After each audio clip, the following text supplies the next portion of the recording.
More layoffs at Warner Brothers? Is anybody surprised?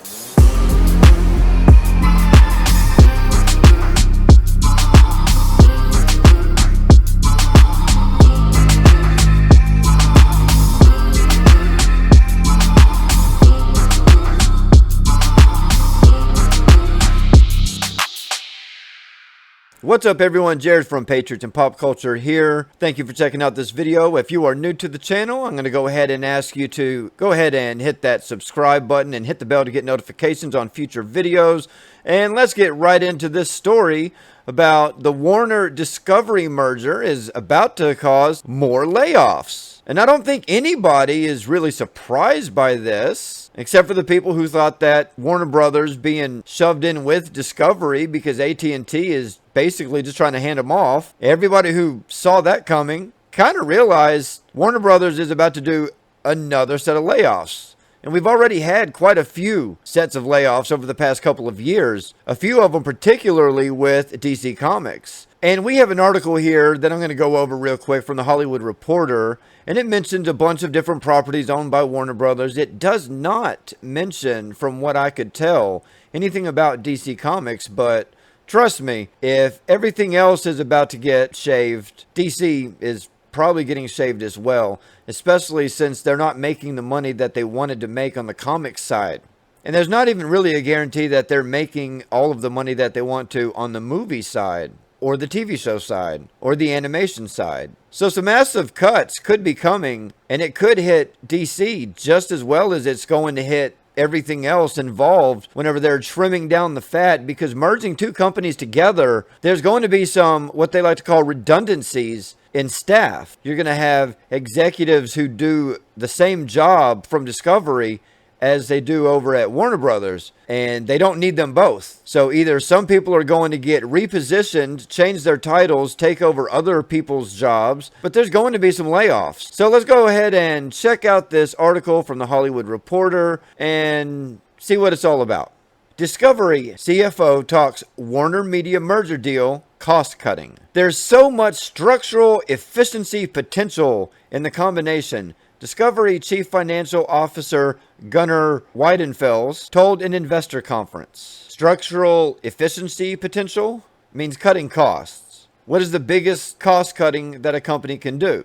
99% of the time, that's staff. Discovery CFO Gunnar Weidenfels sees the merger of his company and AT&T's Warner Media allowing for a big increase in content investment owing to cost-cutting synergies available to both sides of the deal. That sure is a lot of word salad for saying layoffs, isn't it? There's so much structure, efficiency, potential in the combination that we can afford to make those content investments and get to a much more beneficial financial profile, Weidenfels told the virtual Evercore ISI inaugural TMT conference during a session that was webcast. Try saying that name 3 times fast. I dare you.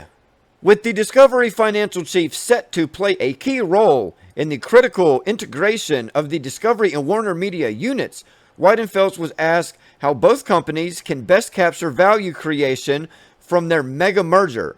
The companies expect $3 billion in cost-saving synergies after 2 years. How much of that $3 billion is going to be people who thought that their jobs were safe? I'm guessing probably about 2/3 of that. It's going to be a lot of people who were making a lot of money in what they thought was a key role where they were irreplaceable. Let this be a lesson to everybody. Nobody is irreplaceable when it comes to cutting costs. Now, they might not get the same quality of work from the replacements, but at the end of the day, they'll say less quality is okay as long as the overhead gets cut down and it equalizes out, as long as they're not in the red when it comes to being in the ledger. Cutting costs like this is all about the CEOs and the CFOs and the COOs and all these other abbreviations for people who have way too much power to get their bonuses. They're going to lay off a bunch of people so that they can get their quarterly bonuses and their annual bonuses. That's what this is all about. Under the terms of the deal, AT&T will spin off entertainment arm Warner Media and combine it with Discovery, creating a TV, film, and streaming powerhouse to be led by Discovery CEO David Zaslav. I probably butchered that name.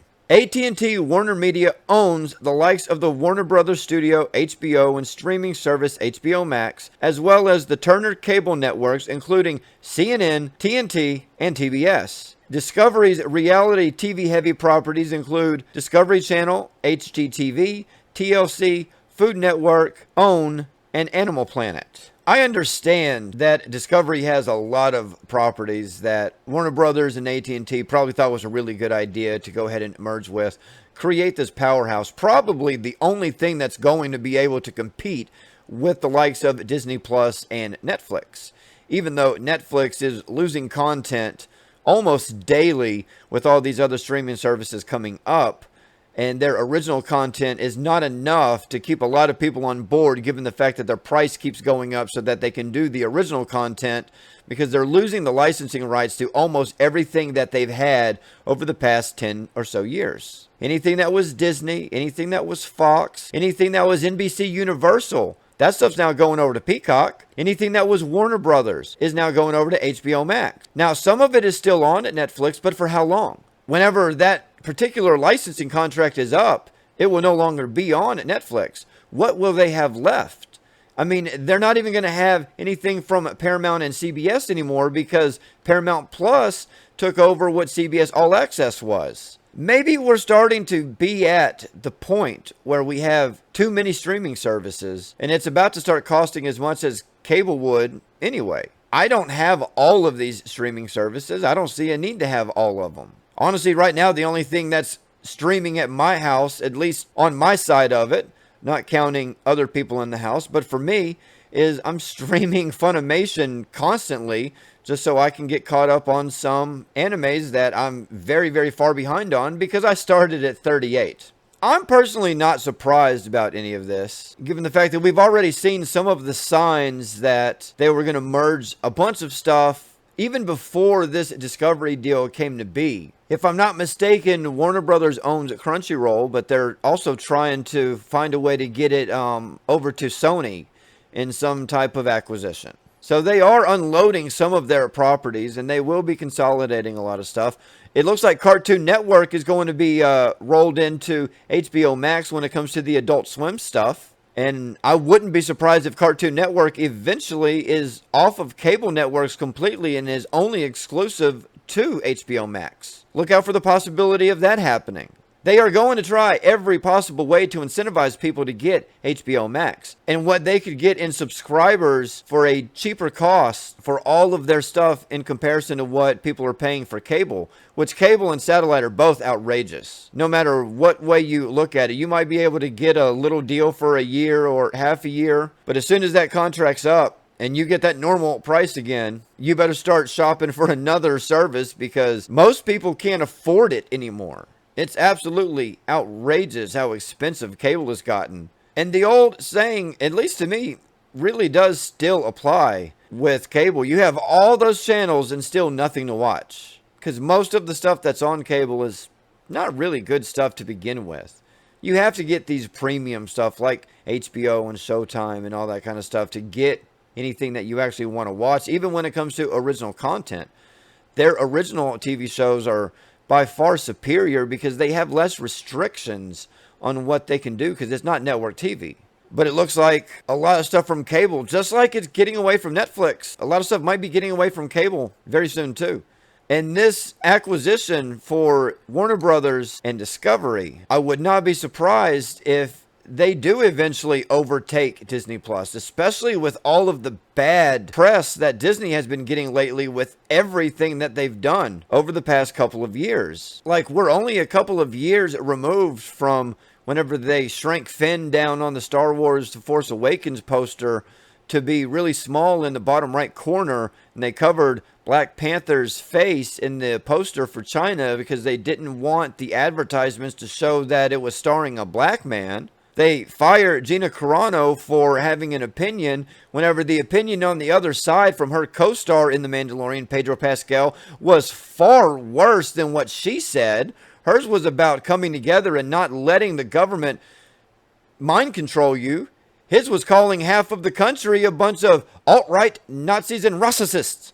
Yet she's the one who lost her job. Just a couple of years ago, you would have never seen what they just pulled out a couple days ago with their pandering for gay pride, with there's room for everybody under the rainbow, with their original characters, Mickey and Minnie and Donald and Goofy and Daisy, walking in front of a rainbow that's not only just the gay pride flag colors, but also the trans, and then they had to include black and brown people as well, because they're trying to get as many allies as possible. So now they're forcing, if you're not a white person, then you're a part of their community, whether you agree or not. They're making it so. And Disney's all for it, except for their Twitter profiles in the Middle East and China. They won't add the rainbow colors to those profiles, just like every other company won't do it. But with all of that, Disney has been under a lot of pressure lately with all of the dumb stuff that they've done. J.J. Abrams just came out, what was it, a week or two ago, and admitted that they didn't have a plan for the Star Wars sequel trilogy. We've known that for years whenever you abandon half of the plot lines from The Force Awakens in The Last Jedi, and then you abandon half the plot lines from The Last Jedi for The Rise of Skywalker. We know this. Warner Brothers is not without blame, though. Whenever we got the Snyder Cut and we saw how vastly different the tone was and how the characters were portrayed, they didn't really have a plan either. They wanted to be like Marvel, but the problem is you can't be like Marvel because Marvel is Marvel. You had to do something different, and the fans wanted something different. And a fan movement actually made progress and got something made, and they tried to bury it. And they're still burying the numbers. They won't let you know how successful it really was. And now they want nothing to do with Zack Snyder. And what is a big part of Warner Brothers? DC Comics. DC Comics has given us a bunch of woke nonsense, and they'll push and peddle that, but they won't push actual good stories because there's not an agenda to them. The Justice League comics are going downhill. You have the young adult graphic novels like I Am Not Starfire, which got such a massive backlash whenever they were trying to advertise it, that they just kind of quit advertising it because they realized nobody wants to see a little short, fat emo girl whose mom is Starfire and she's grumpy and mad and moody. Nobody wants to see that, except for the author, who looks exactly like the character.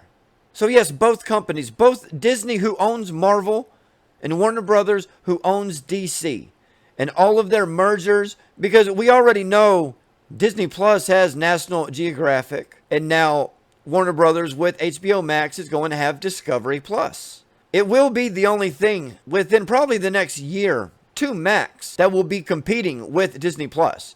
Most people's 2 primary streaming services will be Disney Plus and HBO Max. And then some people will still have Hulu, which, by the way, is still owned by Disney. Disney's still getting that money. With what's going on right now with this merger with Warner Brothers, with Discovery, AT&T basically just trying to wipe their hands off of what they probably feel is a bad investment. They got in way over their heads. Remember, AT&T is not a media company. They were a communications company, and they bought a media company. Probably didn't really know what they were doing, but they were the ones who helped push to get the Snyder Cut on HBO Max, so props to them for that. They didn't really clean house the way that a lot of fans wanted them to do, not only on the DC side, but just on the Warner Brothers side in general. There's a lot of people who are still employed there, who a lot of people, including myself, really do not feel deserve their positions, given their horrible track records. But that's probably a topic for another day once we find out who actually gets cut and who gets to keep their job, on if they made the right call or not. I've got a feeling that all of the people that fans want gone aren't going anywhere. I don't really have a lot of faith in that. Just like over on the Disney side, a lot of people who want Kathleen Kennedy gone, don't hold your breath. She's not going anywhere until she wants to be gone, because of all the stuff that happened with The Last Jedi and Han Solo losing money, and it did. It actually lost money. After the backlash from The Last Jedi, The Rise of Skywalker losing so much money in comparison to The Force Awakens, that's not how you end a trilogy. You don't end a trilogy with making half of the amount of money that the first one did. You want to go the Lord of the Rings route, not the Star Wars sequel trilogy route. That's for damn sure. But honestly, she's not going anywhere either. So all of these people that we want gone from Warner Brothers to hopefully salvage what we have left in the DC movie universe, I'm sorry, but don't hold your breath. I really don't think it's happening. Maybe I'll be pleasantly surprised. I don't know. Tell me what you think about this in the comments, guys. Make sure to like this video, share it out if you can. Let's start some conversations about what we think is going to happen over at Warner Brothers and Discovery. Is it going to be good news, bad news? Right now, everything's in limbo. And also, please make sure that you are subscribed to the channel and hit the bell to get notifications whenever we put out a new video. Don't forget, my Demon Slayer review will be coming out hopefully within the next day or two. So until then, have a good one, guys. Thank you so much for watching this video. Please make sure to like, comment, share, and subscribe. And as my kid says, click on bell to get notifications for upcoming videos.